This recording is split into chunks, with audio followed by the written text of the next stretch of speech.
அனைவருக்கும்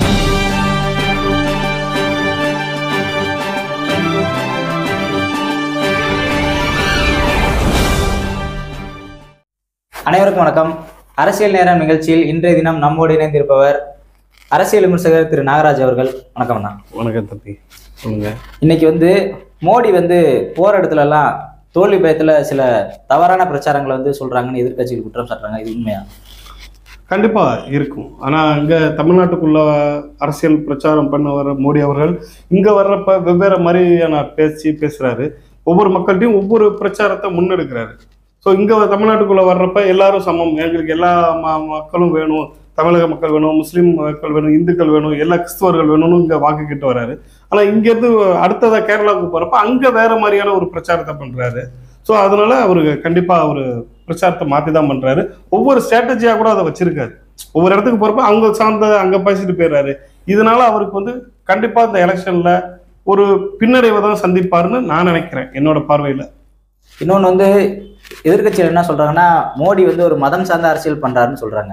ஆனா மத்திய அமைச்சர் ராஜ்நாத் சிங் என்ன சொல்றாருன்னா, அது மோடி இந்த மாதிரி மத அரசியல் பண்ண மாட்டாரு அப்படின்னு சொல்றாங்க. இது உண்மையா? இல்ல, மோடி இந்த மாதிரி மத அரசியல் பண்ண மாட்டாருன்னு அவர் ராஜ்நாத் சிங் சார் சொல்றாருன்னா அதுக்கான காரணம் என்னன்னா, அவரு பிரதமரா இருக்கிறதுனால அந்த மாதிரி மாத்தி பேசுறாரு. ராஜ்நாத் சிங் சொல்றது அது முழுக்க முழுக்க போய்.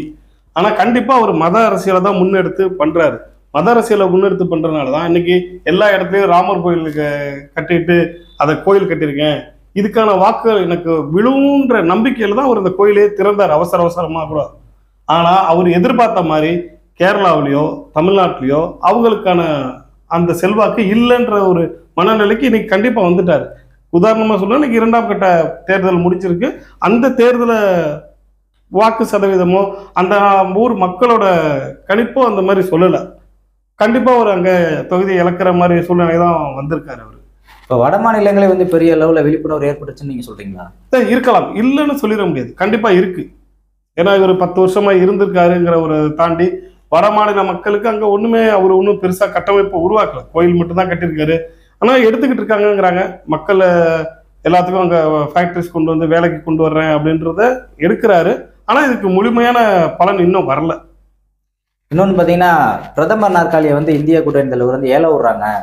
இன்னொன்று, நாட்டுக்காக நாங்கள் பாஜக மட்டும்தான் இருக்கோம் அப்படின்னு ஒரு குற்றச்சாட்டை பிரதமர் மோடி முன்வைக்கிறார். இது உண்மையா?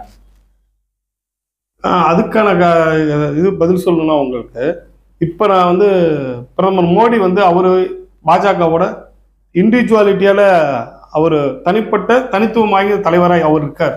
அந்த ஒரு காரணத்துக்காக கூட அவங்க சொல்லலாம். ஆனால் இங்கே தேசிய இந்தியா கூட்டணியை பொறுத்தளவு இங்க வெவ்வேறு தலைவர்களா இங்க நிறைய தலைவர்கள் இருக்காங்க. எல்லா தலைவர்களையும் உள்ளடக்கியதான் இந்தியா கூட்டணி. அதனால அவங்க மேபி அதை அங்க யாரும் இல்லைங்கிறதுனால ஏல விடுறாருன்னு கூட சொல்லலாம். இன்னொரு பாயிண்ட் என்னன்னா, இப்படி யாரும் இல்லைங்கிறத தாண்டி மோடி அவர்கள் கரெக்டான ஒரு இதா இருந்திருந்தானா, என்னோட பார்வையில மோடி அவர்கள் சரியான தலைவராக இருந்திருந்தாருன்னா கெஜ்ரிவால் உள்ளத்துக்கு போடணுன்ற அவசியம் கிடையாது. காங்கிரஸோட ஃபண்டை ஃப்ரீஸ் பண்ணி வச்சுட்டு நீங்க அரசியல் நடத்தணுன்றது கிடையாது. ஒரு ஜனநாயக டெமோக்ரஸியா என்னோட பார்வையில அது படலை. நீங்க அவங்க அரசியலை நீங்க பிடிங்க, நாளைக்கு எலெக்ஷன் ரிசல்ட் அறிவிச்சதுக்கு அப்புறம் கூட நீங்க அவரை தூக்கி உள்ள வச்சு கூட கேட்டுக்கலாம். இப்ப ரிலீஸ் பண்ணிட்டு கூட அரசியல் நடத்திருக்கலாம், நடத்தலாம், தப்பே கிடையாது. என்னோட இதுல அவர் அரசியல் நடத்தினா அவரு கெஜ்ரிவாலை ரிலீஸ் பண்ணிட்டு காங்கிரஸோட ஃபண்டையும் ரிலீஸ் பண்ணிட்டு நீங்க அரசியல் நடத்தி முடிங்க. ஜெயிச்சதுக்கு அப்புறம் திரும்பி வாங்க, அவர் பேர்ல கேஸ் போடுங்க, நான் வேணான்னு சொல்லலை. ஆனா நீங்க அதெல்லாம் நீங்க உள்ளத்துக்கு வச்சுட்டு கெஜ்ரிவாலை உள்ளத்துக்கு வச்சுட்டு நீங்க என்ன அரசியல் பண்றீங்கன்னு எனக்கு தெரியல. அதாவது எதிர்கட்சிகளை ஒடுக்குறாங்கன்னு சொல்றீங்களா? அல்ல, ஆமா, இது இல்லைன்னு சொல்ல முடியாது. கன்ஃபார்மா எல்லா இடத்துலயுமே எதிர்கட்சிகளை ஒடுக்கி தான் அவங்க பண்றாங்க. இல்ல, அவங்க தப்பு பண்ணாங்க நாங்க தண்டிக்கிறோம்னு சொல்றாங்க. அதுதான் இப்ப நீங்க அந்த தப்பு பண்றவங்க தண்டிக்கிறோன்றதுக்கு அதுக்கான ஒரு கால நேர அவகாசம் இருக்கு. நீங்க அந்த எலெக்ஷன் டயத்துல நீங்க அதை செஞ்சது அது உங்களுக்கு எதிராக திரும்புறதுக்கு கூட வாய்ப்பு இருக்கு. உங்களுக்கு எதிராக கூட திரும்பலாம் அது. ஏன்னா நீங்க பாக்குறது இந்தியா ஃபுல்லா நடக்கிற எலெக்ஷன், நீங்க செய்யறது ஒரு மாநிலம். ஆனா அந்த ஒரு மாநிலத்தை தாண்டி மற்ற மாநிலங்களுக்கும் அது எதிரொலிக்கும். நீங்க அதை தான் நீங்க எடுத்துட்டு போகணும் ஒழிஞ்சு நீங்க அதை தான் பார்க்கணும். நீங்க அந்த ஒரு கெஜ்ரிவாலை நீங்க உள்ள லாக் பண்ணாம நீங்க எலெக்ஷன் நடத்திருந்தீங்கன்னா நீங்க கரெக்ட். நீங்க அவரை உள்ள வச்சுட்டு நீங்க என்ன எடுக்கிறீங்க அரசியல்?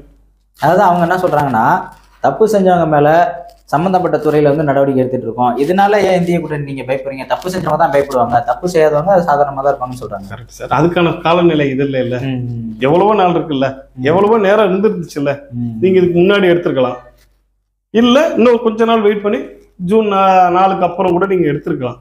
எலெக்ஷன் வந்ததுக்கு அப்புறம் கூட நீங்க எடுத்திருக்கலாம், யாரும் கேட்க போறது இல்லை உங்களை. அதுக்கு முன்னாடியே எடுத்தது என்னோட பார்வையில அது தவறு. ஸோ அந்த தவறு செஞ்சதுனால கூட சில சீட்டுகளை இழக்கிற மாதிரி ஒரு சூழ்நிலை வரலாம். இன்னொன்னு, 3வது முறையா மோடி நிச்சயம் ஜெயிப்பாரா? அதுக்கான பாசிபிலிட்டிஸ் ஆரம்பத்துல இருந்தது. 400 சீட்டுன்னு சொல்லிக்கிட்டு இருந்தாரு. இப்ப கடந்த தமிழ்நாடு கேரளா எலெக்ஷன்ல கூட பரப்புரையில கூட எந்த இடத்துலயும் ஒரு 400 சீட்டுன்னு சொன்ன மாதிரி எனக்கு ஒரு இது சரியா படல. மேபி அவரு அதை மறந்துட்டாரா இல்ல மனநிலையை மாத்திக்கிட்டாரான்னு கூட தெரியல. சரி, ஓகே சார். இறுதியா ஒரு கேள்வி.